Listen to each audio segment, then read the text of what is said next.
Gentleman from Virginia is recognized for up to 4 minutes. I want to thank the ranking member and also the chairman for their leadership on this issue, and also thank Speaker Pelosi for her comments here today, and also for the comments that she made yesterday. In August of 1997, I traveled to Tibet, making it known to no one that I was a member of Congress. I spoke to Buddhist monks and nuns on the street and in monasteries who have been brutally tortured in the infamous Dropshie prison. And we drove by the Dropshie prison, and they told us of the torture of pulling out fingernails and everything else, just simply for professing allegiance to the Dalai Lama.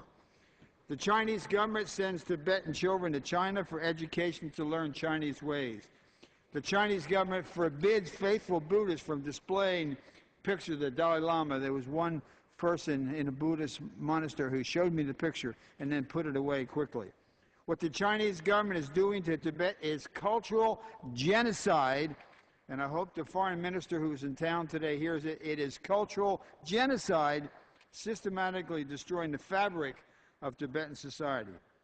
And last March, the Tibetan people took to the streets to protest the iron-fisted rule of the Chinese government over Tibet, harsh crackdowns, violent repression, and a year later, 1,200 Tibetans remain unaccounted for. Where are they? Let's ask the foreign minister when he goes to the State Department, where are they?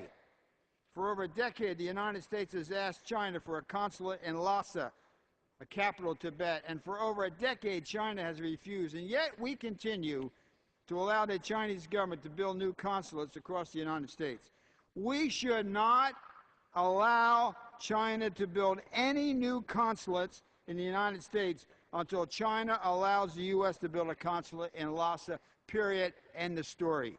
It is with a heavy heart that we commemorate the Dalai Lama's flight to Dar es Salaam, and I hope one day, I believe one day, that we will stand here, and if this debate had been taking place before Tom Lantos would be here, whereby people will give Tom Lantos the credit for leading the effort, whereby Tibet will be basically, not basically, Tibet will be free. With that, I yield back the balance of my time.